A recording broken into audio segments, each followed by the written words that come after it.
ನಮಸ್ತೆ, ವನಶ್ರೀ ಚಾನಲ್ಗೆ ಸ್ವಾಗತ. ಹೊಸ ವಿಡಿಯೋ ತಂದಾಯಿತು. ಬನ್ನಿ ಇವತ್ತು ಅಗ್ನಿಸಾಕ್ಷಿ ಸೀರಿಯಲ್ಲು ಹೇಗೆ ಮೂವ್ ಆಗುತ್ತೆ, ಏನು ಸ್ಟೋರಿ ಇದೆ ನೋಡೋಣ. ಅದಕ್ಕಿಂತ ಮುಂಚೆ ನನ್ನ ವಿಡಿಯೋಕ್ಕೆ ಸಬ್ಸ್ಕ್ರೈಬ್ ಮಾಡಿಲ್ಲ ಅಂದರೆ ಸಬ್ಸ್ಕ್ರೈಬ್ ಮಾಡ್ಕೊಳ್ಳಿ, ಹಾಗೆ ಒಂದು ಲೈಕ್ ಕೊಡಿ. ಅಗ್ನಿ ಧ್ವನಿ ಬರ್ತಾನೇ ಇಲ್ಲ, ಮಾತುಗಳೇ ಬರ್ತಾ ಇಲ್ಲ, ಅವನಿಗೆ ಏನು ಮಾತಾಡೋಕ್ಕೂ ಆಗ್ತಾಯಿಲ್ಲ, ಹಿಂಸೆ ಆಗ್ತಾಯಿದೆ. ಯಾರು ಸಪೋರ್ಟ್ ಬೇಕೇ ಬೇಕು. ಅಂದರೆ ಎಲ್ಲರಿಗೂ ಅವನ ಭಾಷೆ ಅರ್ಥ ಆಗಲ್ಲ, ಸಾಕ್ಷಿಗೆ ಮಾತ್ರ ಅರ್ಥ ಆಗುತ್ತೆ. ಈ ಕಡೆ ಇವನು ರಾಜು ಅತಿಥಿ ಫೋನ್ ಮಾಡಿ ತುಂಬ ಡೀಪ್ ಲವರ್ ಥರ ಮಾತಾಡ್ತಾನೆ. ಆಮೇಲೆ ಮಾತಾಡಿ ಹ್ಞೂ ಅದಿತಿ ಎಷ್ಟೊತ್ತಿಗೆ ಹೋದೆ, ಏನು ಕತೆ, ಬೇಗ ಹೋದ, ಹಾಗೆ ಹೀಗೆ ಅಂತೆಲ್ಲ ಮಾತಾಡ್ತಾ ಇರ್ತಾನೆ. ಅಷ್ಟೊತ್ತಿಗೆ ಅವ್ರ ಅಪ್ಪಂಗೆ, ಸಾಕ್ಷಿ ಮಾವಂಗೆ ಅನುಮಾನ ಬರುತ್ತೆ. ಅನುಮಾನ ಬಂದು ಯಾರೋ ಹುಡುಗಿ ಹತ್ರ ಮಾತಾಡ್ತಾವನಲ್ಲ ಇವನು ಅಂತೇಳ್ಬಿಟ್ಟು ಹತ್ರ ಬರ್ತಾರೆ. ಹತ್ರ ಅವ್ರು ಬರೋದನ್ನು ನೋಡಿಬಿಟ್ಟು ಇವನು ಕಟ್ ಮಾಡ್ತಾನೆ ಫೋನು. ಯಾರಿಗೆ ಫೋನ್ ಮಾಡ್ತಾಯಿದ್ದೆ, ಏನು ಕತೆ ಅಂತ ಕೇಳಿದ್ರೆ NGO ಅವ್ರಿಗೆ ಫೋನ್ ಮಾಡ್ತಾಯಿದ್ದೆ. NGO ಅವ್ರ ಹತ್ರ ಮಾತಾಡ್ತಾ ಇರೋದು ಅಲ್ವಲ್ಲ, ಯಾರೋ ಹುಡುಗಿ ಹತ್ರ ಹುಡುಗಿನೇ NGO ಅಂತ ಹೇಳ್ತಾನೆ, ಸುಳ್ಳು ಹೇಳ್ತಾನೆ. ಆಮೇಲೆ ಸರಿ ಅಂತೇಳ್ಬಿಟ್ಟು ಈ ಕಡೆ ಸಾಕ್ಷಿ ಅದಿತಿ ಹತ್ರ ಮಾತಾಡಿ ಬರ್ತಾ ಇರ್ತಾಳೆ. ಅಷ್ಟೊತ್ತಿಗೆ ಫೋನ್ ಬರುತ್ತೆ ಅವಳಿಗೆ ರಾಜನಿಂದ. ಫೋಟೋ ತೋರಿಸ್ಬೇಕು ಅನ್ನೋಷ್ಟರೊಳಗೆ ಫೋನ್ ಬರುತ್ತೆ. ಫೋನು ಮಾತಾಡ್ತಿರ್ತಾಳೆ. ನಾನು ಹೋಗ್ಲಾ ಅಂತ ಕೇಳ್ತಾಳೆ. ಹ್ಞೂ ಆಯಿತು ಅಂತ ಅಂತಾಳೆ. ಬರ್ತಾಳೆ ಆಚೆಗೆ. ಆವಾಗ ಸಾಕ್ಷಿ ಇಲ್ಲಿ ಮಾತಾಡ್ತಾ ಇರ್ತಾಳೆ. ಆಚೆ ಬರ್ತಾಳೆ. ಬಂದಾಗ ಇವನು ಫೋನ್ ಬಂದಿರುತ್ತೆ. ಅಗ್ನಿ ಅಯ್ಯೋ ಅಂತ ಮಾತಾಡ್ತಾ ಇರ್ತಾನೆ. ಸರಿ ಮಾತು ಬರ್ತಿಲ್ಲ, ವಾಯ್ಸ್ ಬರ್ತಾಯಿಲ್ಲ, ಕೈ ಬಾಯಿ ಕುಣಿಸ್ಕೊಂಡು ಹಿಂಸೆ ಪಡ್ತಾಯಿದ್ದಾನೆ. ಕಂಪ್ನಿಯಿಂದ ಫೋನ್ ಬಂದಿದೆ. ಆವಾಗ ಇವಳು ನೋಡ್ತಾಳೆ, ಸುಮಾರು ಹೊತ್ತು ನೋಡ್ತಾಳೆ. ಹಂಗೆ ನೋಡ್ತಾನೇ ಇರ್ತಾಳೆ. ಈ ಕಡೆ ರಾಜನಿಗೆ ಕೇಳ್ತಾನೆ ಅವ್ರ ಮಾವ, ಸಾಕ್ಷಿ ಮಾವ ಕೇಳಿದ್ರೆ ಇವನು ಆರ್ಕೆ ಉತ್ತರ ಕೊಡ್ತಾನೆ, ಅಲ್ಲೂ ಸುಳ್ಳು ಹೇಳ್ತಾನೆ. ಆಮೇಲೆ ಸರಿ ಅಂತೇಳ್ಬಿಟ್ಟು ಅದು ಬಿಟ್ಟಾಕಿ ಈ ಕಡೆ ಇವನು ಗೋಪಿನ ಕೇಳ್ತಾಳೆ. ಗೋಪಿ ಏನು ಮಾಡ್ತಾಯಿದ್ದೀರಾ ಅಂದಿದ್ದಕ್ಕೆ ಇನ್ನೇನು ನಮ್ಮದು ಅಂತ ಇವನು ಅಲ್ಲಲ್ಲಲ್ಲೇ ಏನಾರ ಒಡಕು ಮಾತಾಡ್ತಲೇ ಇರ್ತಾನೆ, ನಗ್ತಾನೆ ಇರ್ತಾನೆ. ಹಂಗಾಗಿ ಅವನ ಹತ್ರ ಮಾತಾಡಿಕೊಂಡು ಮುಂದಕ್ಕೆ ಬರ್ತಾಳೆ. ಅಷ್ಟೊತ್ತಿಗೆ ಅಗ್ನಿಗೆ ಫೋನ್ ಬಂದಿರುತ್ತೆ. ಅವನು ಅದೇನೋ ಮಾತಾಡ್ತಾ ಇರ್ತಾನೆ.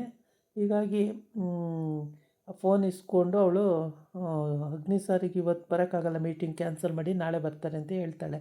ಆಮೇಲೆ ಗೋಪಿ ಹತ್ರ ಇಸ್ಕೊಂಡು ಕಷಾಯ ಮಾಡೋಣ ಗೋಪಣ್ಣ ಕಷಾಯ ಮಾಡೋಣ, ಕುಡೀಲಿ ಇಂತಿಂಥದ್ದೆಲ್ಲ ಅಂತೇಳ್ಬಿಟ್ಟು ಚಕ್ಕೆ, ಲವಂಗ, ಬೆಳ್ಳುಳ್ಳಿ, ಮೆಣಸು, ಜೀರಿಗೆ, ಆಮೇಲೆ ತುಳಸಿ ಸೊಪ್ಪು ಎಲ್ಲ ಹಾಕಿ ಕಷಾಯ ಮಾಡಿ ತೊಗೊಂಡೋಗಿ ಕೊಟ್ಟರೆ, ಕೊಟ್ಟರು ಕುಡಿಯಲ್ಲ, ಅದಿತಿ ಹತ್ರ ಕೊಡೋಣ ಅಂತೇಳ್ಬಿಟ್ಟು ಪ್ಲ್ಯಾನ್ ಮಾಡಿ ಅದಿತಿ ಹತ್ರ ಕೊಟ್ಟು ಕಳಿಸ್ತಾಳೆ.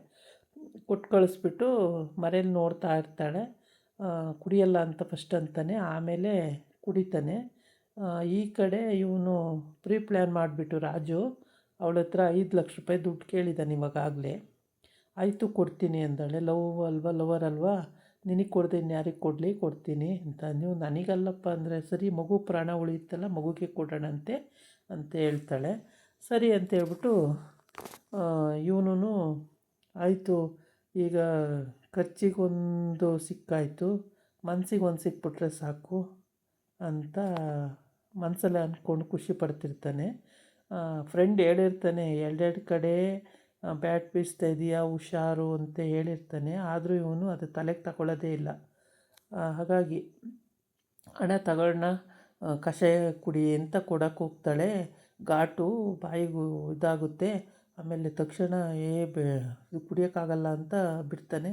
ಆಮೇಲೆ ಹಂಗಾದರೆ ಬಿಡು, ನೀನು ಕುಡಿಲಿಲ್ಲ ಅಂದರೆ ನಾಳೆ ಸಾಕ್ಷಿನೇ ಗತಿ ನಿನಗೆ, ಮತ್ತು ನಿನ್ನ ಮಾತಾಡೋವೆಲ್ಲ ರಿಪೀಟ್ ಮಾಡೋಕ್ಕೆ ಸಾಕ್ಷಿ ಬೇಕಾಗುತ್ತೆ. ನೀನು ಹಿಂಗೆ ಆದರೆ ನೀನು ಮಾತಾಡೋಕ್ಕೆ ಆಗಲ್ಲ ಬಿಡು ಅಂತ ಹೇಳ್ತಾಳೆ. ಆವಾಗ ಹೌದಾ ಮಾತಾಡೋಕ್ಕಾಗಲ್ವ ಅಂತೇಳ್ಬಿಟ್ಟು ಗಟ ಅಂತ ಕುಡಿತಾನೆ. ಆಮೇಲೆ ಸರಿ ಅಂತೇಳ್ಬಿಟ್ಟು ಇವರು ನೋಡ್ತಾ ಇರ್ತಾರಲ್ಲ, ಖುಷಿ ಆಗುತ್ತೆ, ಹೆಂಗೋ ಕುಡಿದ್ನಲ್ಲ ಅಂತೇಳ್ಬಿಟ್ಟು. ಏನೋ ಪ್ಲ್ಯಾನ್ ಮಾಡಿ ಸಾಕ್ಷಿ ಕುಡಿಸ್ಬಿಡ್ತಾಳೆ. ಖುಷಿ ಆಗುತ್ತೆ. ಆಮೇಲೆ ಎಲ್ಲನೂ ಕುಡಿತಾನೆ, ಒಂದು ಲೋಟ ಫುಲ್ಲು, ಎಲ್ಲ ನಗಾಡ್ಬಿಡ್ತಾರೆ. ಸರಿ ಆಯಿತು ಅಂತೇಳ್ಬಿಟ್ಟು ಇನ್ನು ಅವಳು ಫಸ್ಟೇ ಹೇಳಿರ್ತಾಳೆ ಸಾಕ್ಷಿ, ಮಾತು ಬಂದೇ ಬರುತ್ತೆ ಇವತ್ತು, ಮಾತಾಡ್ತೀರಾ ಅಂತೇಳಿ. ಸುಮ್ಮನೆ ಸುಳ್ಳು ಹೇಳ್ಬೇಡ ಹೋಗು ಅಂತ ಹೇಳಿರ್ತಾನೆ. ಇಲ್ಲ, ಮಾತು ಬರುತ್ತೆ ಇವತ್ತು, ನಾನು ಹೇಳ್ತಾ ಇದ್ದೀನಲ್ಲ ಮಾತು ಬರುತ್ತೆ ಇವತ್ತು ಅಂತ ಹೇಳೋಗಿರ್ತಾಳೆ.